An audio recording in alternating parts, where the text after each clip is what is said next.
Hey guys, and welcome back to another Conan Exiles video. Today I've got a starter PvE based design for you using no mods or building modifiers. To construct this build, as you see in this video, you'll need Sandstone Set 2 from the Bazaar, some Battle Pass rewards from both the free and paid track, and of course the Siptar DLC for the Flotsam pieces. So without further ado, let's get started.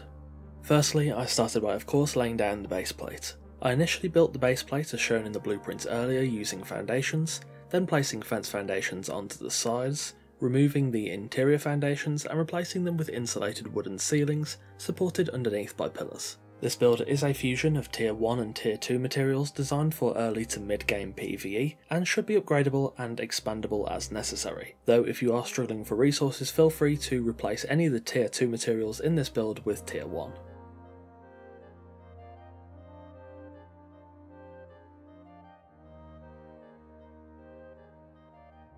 Once the main base plate was complete, I then built some exterior walls. In PvE these walls aren't exactly necessary, but it does stop wildlife and nosy players from wandering around the exterior of your base and claim some more area for you to use for crafting and storage. These walls come out by 6 tiles, turn inwards on a wedge, forward again for 3 tiles, turn again on a wedge, and then finish with a single tile. I will admit I didn't realise it at the time, but the gap between the foundations where the gate will sit is uneven. However, it's enough to fit a 3-tile stable gate onto, so it works well enough. I use the foundation stepping trick to lower the foundations to the ground, therefore making stairs less necessary as you can just step onto the foundations without jumping. After the exterior walls, I then went back inside and built some small circular platforms on either side of the gate to house crafting stations.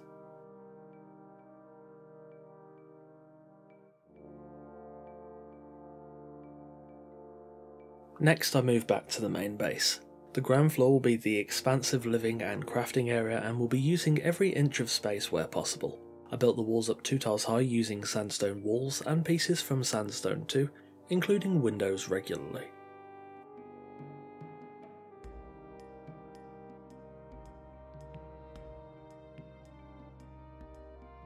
Next, I capped off the walls with insulated wooden ceilings. Stability did become a bit of an issue here, but it wasn't too much of a concern at this time in construction. I also ran stairs right up the centre of the build.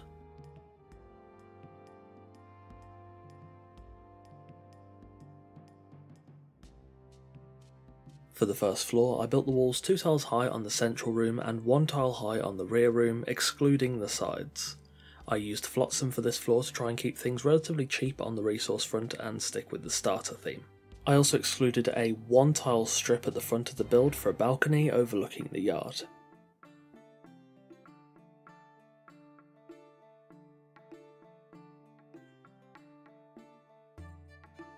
Next for the roof gables. I built 2 larger open gables facing forwards and backwards and then decided to reconsider. I wanted to recess the gable on the front, and this is where some issues began. There wasn't enough stability to pass around for the roof, so I cut back a tile on the front and built a dropped open gable.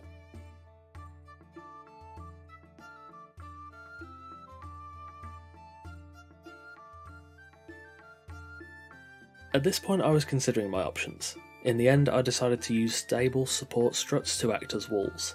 Now these are tier 3 resources that are more aesthetically pleasing for this build. If you don't wish to use these resources on stable pieces, as nice as they look, you could easily pass the stability up with pillars instead, though in my opinion you would compromise on the aesthetics and overall flow on the ground floor. But again, if you're being resource conscious, the choice is entirely yours. Once I'd passed enough stability upwards, I built the second open gable above the first dropped one, and then placed tiled sloped roof pieces to finish off that roof. You could choose to use thatch or flotsam as a cheaper option, and flotsam would rectify an aesthetic issue that I ran into later. I then built open gables on either side room running against the grain of the main roof, building the roof up as I had prior and finishing it off with rooftop pieces.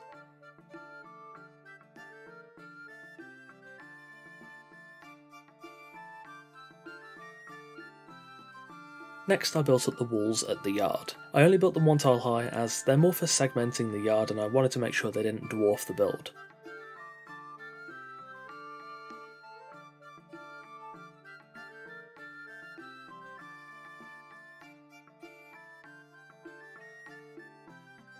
I added 2 small covered sections near the gate, fenced the walls off with stone brick on the exterior, ran stairs from either side of the porch, and then added flotsam fences to the balcony and thatch awnings to the porch.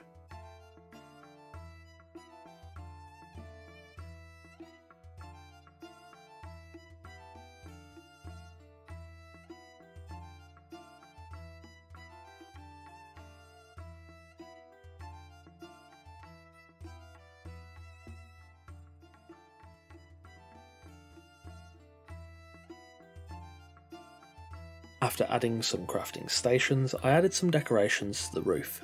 Using inverted sloping sides and ceilings, I tapered the roofs outwards to overhang the walls, which ended up creating a really nice aesthetic. I added a little more to this during the furnishing phase, which we'll see shortly.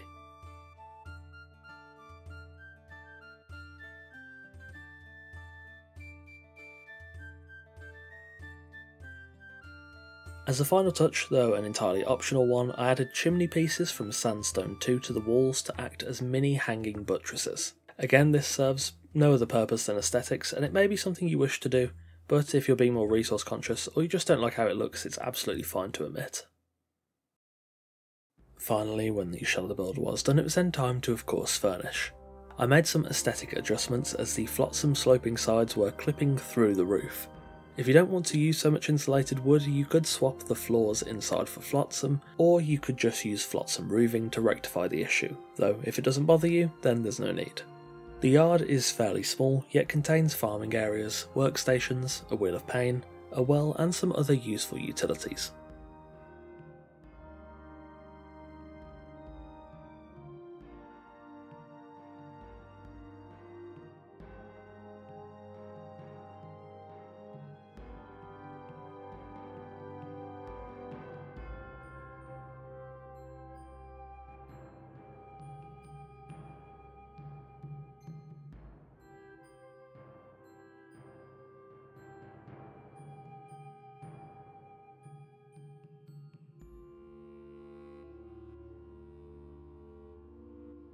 Heading inside, the ground floor makes fairly good use of the space, offering as much convenience as possible. You'll find a small farming area, a stove, an artisan bench and a casting table in the main lobby.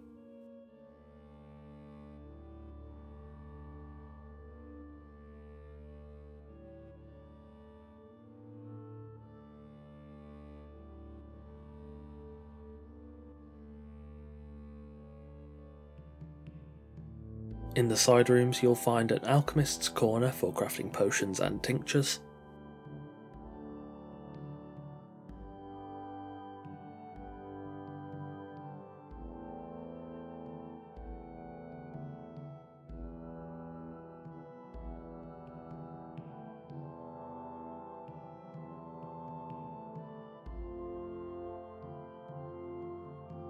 an interior workshop for dealing with hide, wood and armour,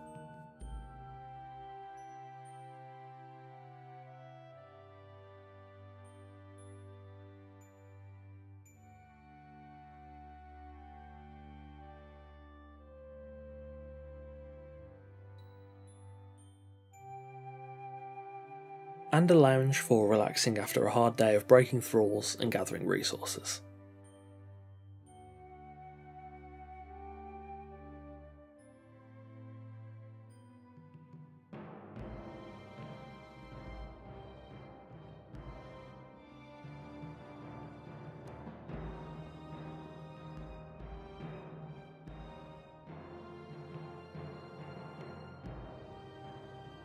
Heading upstairs, this is an extended living area including extra seating, a bedroom with storage and a writing area.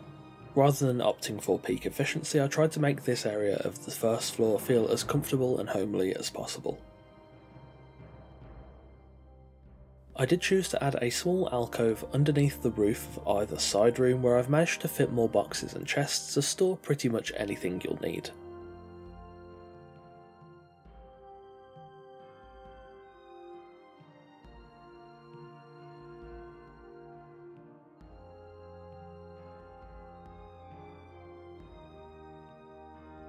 The balcony looks over the yard, and with the Giant King's Tower looming ahead, this is a great start to the PvE journey. And there we have it, a starter PvE base in the Exiled Lands located on a ridge above Sepameru. Thanks for watching. There are tons of ways you can take this build, and it's designed to be highly malleable and adaptable. Just because I use tier 1 and tier 2 doesn't mean that you have to. You could build this base entirely from tier 1 or tier 3, and it should still provide a good solo or duo base with room for expansion. If you enjoy my content, all the links to my Twitch, Twitter, Discord, Patreon, Host Havoc affiliate page, NordVPN discount and NordPass discount are available in the description below. However, of course, you can simply just leave a like, a comment or subscribe. Any of those are very greatly appreciated. Patrons get a bunch of nice benefits, including sneak peeks of videos, your name in every video, custom made wallpapers in 1080p and 4K resolutions, full-size build blueprints, Discord roles and more. That being said, a massive thanks to all of our esteemed coffee cultists on screen now for continuing to support the channel over on Patreon. Again, thanks for watching, take care, and I'll see you soon.